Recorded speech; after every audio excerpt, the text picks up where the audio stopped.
realista y la magia. Gabriel García Márquez se ha ido a los 87 años y, como es lógico, recordamos la talla literaria de quien logró la gloria con 100 años de soledad, de quien supo adivinar la crónica de una muerte anunciada.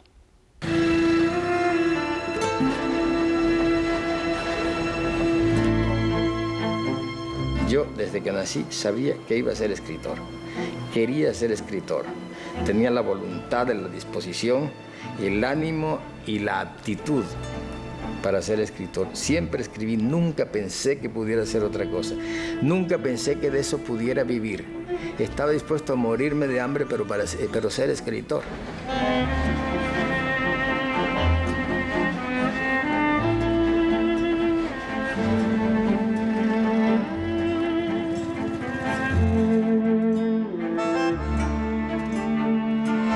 Lo importante es que éramos los dos únicos hombres de una casa donde había muchísimas mujeres. Entonces para mí era una vida muy curiosa, porque las mujeres presididas por mi abuela vivían en un mundo sobrenatural, un mundo fantástico donde todo era posible, donde las cosas más maravillosas eran simplemente cotidianas, y yo me acostumbré a pensar así. Pero el abuelo era probablemente el ser más concreto que yo conocí, y sus historias eran las historias de la guerra civil, las peripecias de la política, y me hablaba a mí como si yo fuera un adulto. Cuando el abuelo murió, ese mundo se acabó por completo. La familia salió de Aracataca, yo fui a vivir con mis padres con los que nunca había vivido. Era otra realidad completamente distinta, otra cultura.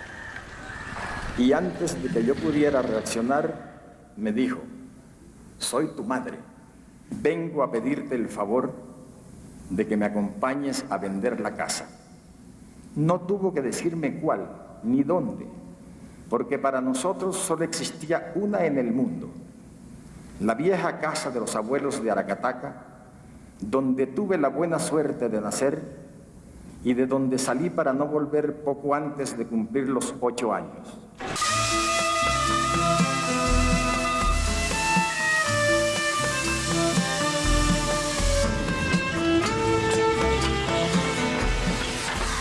Trataba de escribir cuentos, pero yo sentía que yo conocía el argumento de los cuentos, pero no los sabía escribir. Siempre, todas las tentativas que hacía, yo notaba que eran fallidas, que faltaba algo.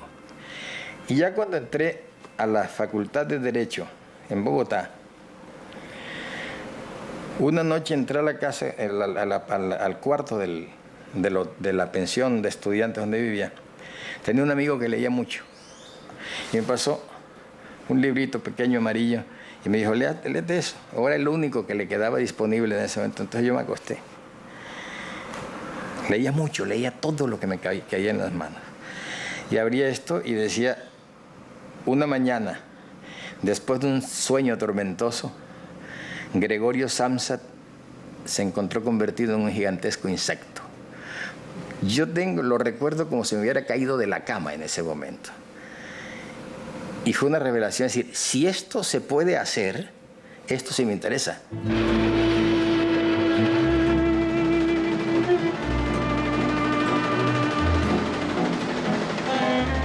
Yo diría que yo llegué al periodismo porque yo consideraba que el asunto no era la literatura, el asunto era contar cosas.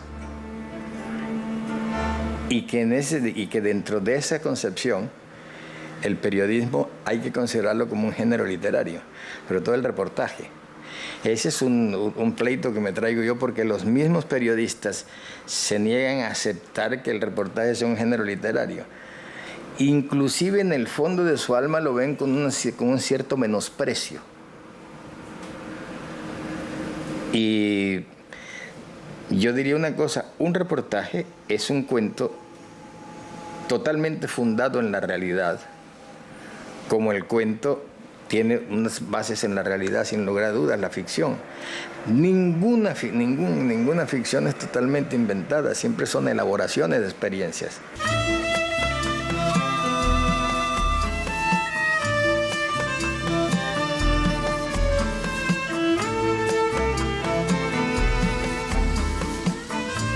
tren hizo una parada en una estación sin pueblo y poco después pasó frente a la única finca bananera del camino que tenía el nombre escrito en el portal, Macondo. Lo había usado ya en 3 libros como nombre de un pueblo imaginario, cuando me enteré en una enciclopedia casual que es un árbol del trópico parecido a la ceiba, que no produce ni flores ni frutos y cuya madera esponjosa sirve para hacer canoas y esculpir trastos de cocina. Entonces, esto que me asombraba y me conmovía a mí de Faulkner, por ejemplo, yo no sé si era por lo que me estaba contando él de su tierra o por la identificación que encontraba yo con Aracataca y con mi infancia. Y entonces empecé a darme cuenta de que las bases, las fuentes de mi literatura y de lo que yo podía contar realmente sacado de las tripas, no estaba en las lecturas que tenía en Zipaquirá ni que tenía en Bogotá. Y en última instancia no estaba en ninguna lectura. Las lecturas de los norteamericanos me sirvieron fue para descubrir eso, pero yo descubrí que ya lo traía dentro. Y entonces fue cuando agarré el verdadero camino.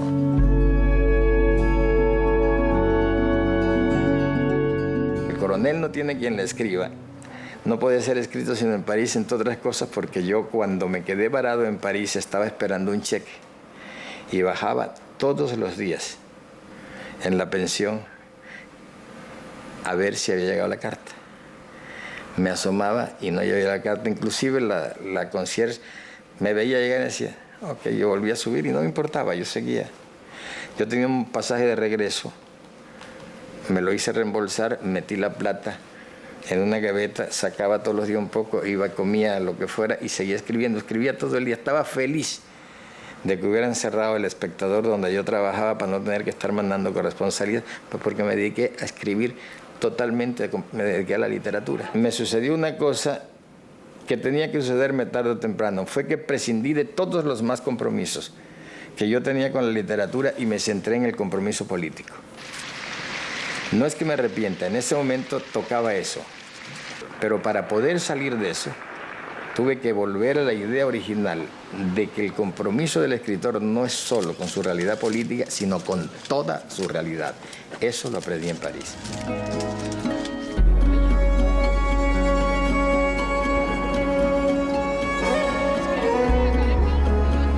La seda.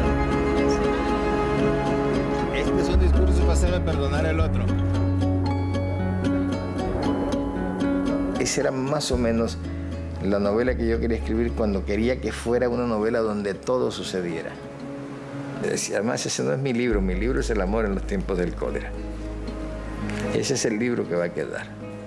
100 años de soledad es un libro mítico y yo no trato de disputarle ningún mérito, pero El amor en los tiempos del cólera es un libro humano con los pies sobre la tierra de lo que somos nosotros de verdad.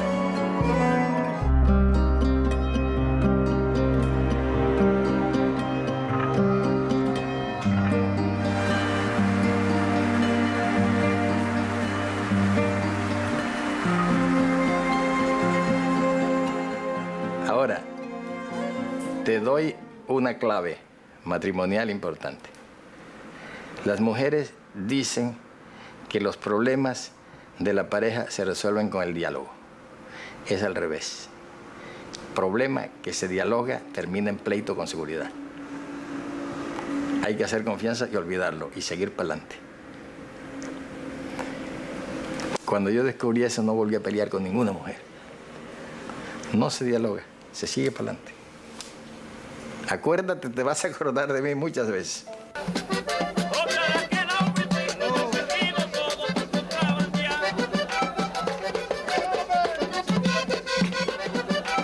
La escritura de ficción es un acto hipnótico. Uno trata de hipnotizar al lector para que no piense sino en el cuento que tú le estás contando. Y eso requiere una enorme cantidad de clavos y tornillos y bisagras para que no despierte. Eso es lo que llamamos la carpintería, es decir, es la técnica de contar, la técnica de escribir o la técnica de hacer una película.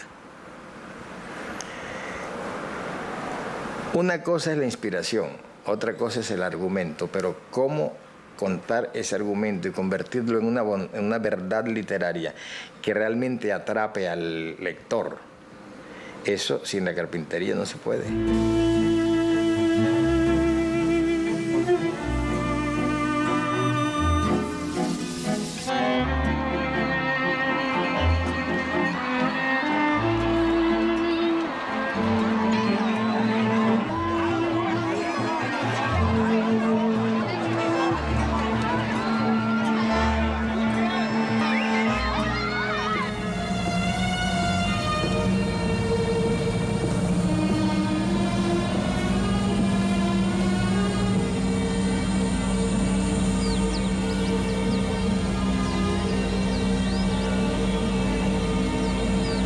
¿No te recuerda el principio de Kafka, de la metamorfosis?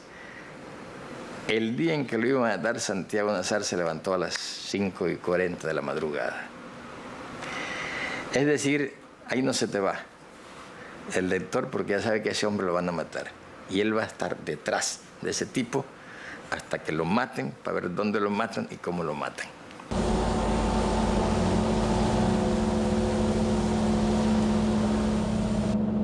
He vuelto después de 27 años a este pueblo olvidado para tratar de recomponer con tantas astillas dispersas el espejo roto de la memoria.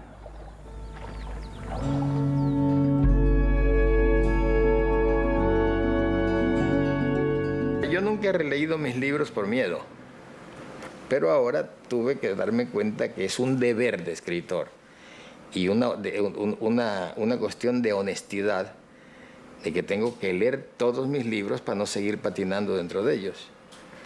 Entonces los he estado leyendo en el orden en que lo escribí. Primero tengo que decir con toda la honestidad y toda la vanidad del mundo que me gustan mucho, pero que ahora no son los libros que tendría que escribir. Entonces estoy aprendiendo a escribir otra vez. Estoy escribiendo mis memorias de cómo escribí esos libros, para tratar de desembrujarme de mí mismo. Pero voy a salir. Ay, mi bien, como el río Magdalena, que se funde en la arena del mar. Quiero fundirme yo en ti. Y amores que se vuelven resistentes a los daños. No sabemos